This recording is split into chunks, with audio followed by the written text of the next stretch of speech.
రాజకీయం అంటే తప్పుడు పని అన్నట్లుగా మారిపోయింది. నువ్వు రాజకీయం చేస్తున్నావంటే నువ్వు రాజకీయం చేస్తున్నావని రాజకీయ నేతలు పరస్పరం తిట్టుకునే పరిస్థితి. కానీ రాజకీయం అంటే ప్రజాసేవ చేయటం. రాజకీయం చేస్తున్నావంటే గర్వపడాల్సిన విషయం. అలాంటి రాజకీయాన్ని చేశారు సూదిని జైపాల్ రెడ్డి. ప్రజాప్రతినిధులంటే పాలసీ మేకర్లు, విధానాలతో చట్టాలతో ప్రజల బతుకుల్ని ఎలా మార్చొచ్చో చూపించిన నేత ఆయన. దూషణలు లేని, ప్రత్యర్థులు సైతం గౌరవమిచ్చే నికార్సైన జననేత. రాజకీయంలో ప్రత్యర్థులే ఉంటారు తప్ప శత్రువులు ఉండరని గట్టిగా నమ్మిన నేత సూదిని జైపాల్ రెడ్డి. 4 సార్లు ఎమ్మెల్యేగా, 5 సార్లు ఎంపీగా, 2 సార్లు రాజ్యసభ సభ్యుడిగా పనిచేసిన చిన్న మచ్చ కూడా ఆయనపై పడలేదు. వేసే సాహసం కూడా ఎవరూ చేయలేకపోయారు. సుదీర్ఘ కాలంగా రాజకీయాల్లో కొనసాగిన అలుపెరగని యోధుడు. రాష్ట్ర రాజకీయాల కన్నా జాతీయ రాజకీయాల్లో తనదైన ముద్ర వేసిన నేత జైపాల్ రెడ్డి. ఉమ్మడి మహబూబ్ నగర్ జిల్లా మాడుగుల గ్రామంలో సూదిని దుర్గారెడ్డి, యశోదమ్మ దంపతులకు 1942 జనవరి 16న జన్మించారు. మాడుగులతో పాటు నల్గొండ జిల్లా దేవరకొండలో ప్రాథమిక విద్యాభ్యాసం కొనసాగించారు. ఓయూ నుంచి ఎంఏ ఇంగ్లీష్ లిటరేచర్లో పట్టా పొందారు. ఆయనకు విషయ పరిజ్ఞానం ఎక్కువ. మొదటిసారిగా కల్వకుర్తి నియోజకవర్గం నుంచి ఎమ్మెల్యేగా గెలిచారు. 1969 మరియు 1984 మధ్య 4 సార్లు కాంగ్రెస్ తరపున అదే నియోజకవర్గం నుంచి గెలిచారు.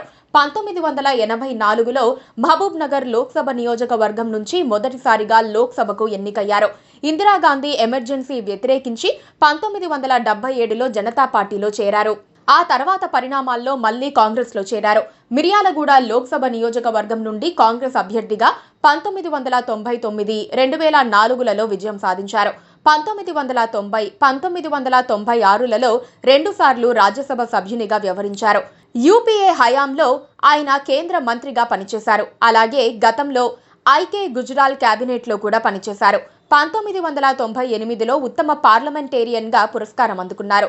దక్షిణాది నుంచి తొలిసారి ఉత్తమ పార్లమెంటేరియన్ పురస్కారం అందుకున్న నేతగా జైపాల్ రెడ్డి కీర్తి గడించారు.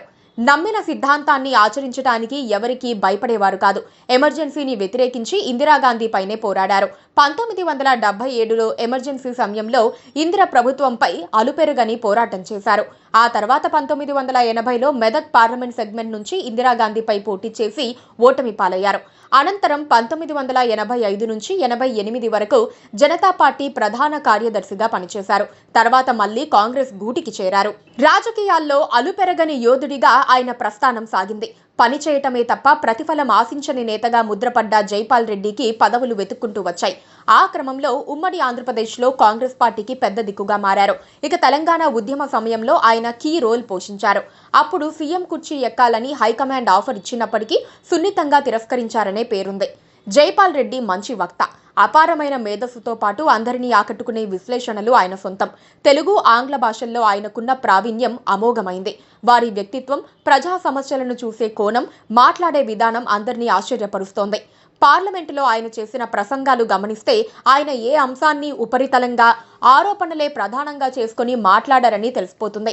ప్రతి సమస్యకు తాత్విక పునాదులను అర్థం చేసుకుని లోతైన అవగాహనతో మాట్లాడటం ఆయన నైజం. అందుకే ఆయన స్వరం వినిపిస్తే పార్లమెంటు నిశ్శబ్దంగా చెవులు రిక్కించేది. లౌకిక స్ఫూర్తికి ఆయన నిఖార్సైన నిదర్శనం. జైపాల్ రెడ్డి చేసే ప్రసంగాల్లో కొన్ని ఇంగ్లీష్ పదాలకు అర్థం వెతుకోవటం చాలా కష్టమయ్యేది. సవాళ్లకే సవాలుగా నిలిచిన వ్యక్తి జైపాల్ రెడ్డి. సవాళ్లను సమర్థంగా ఎదుర్కొంటూ ఉన్నతంగా ఎదగాలనే దానికి ఆయన సుదీర్ఘ రాజకీయ జీవితమే నిదర్శనం అనేది ఆయన జీవితం నుంచి యువత స్ఫూర్తి పొందే అంశం.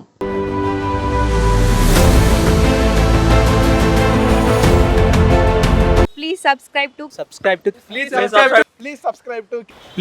to KTV Telugu. KTV Telugu. KTV Telugu channel.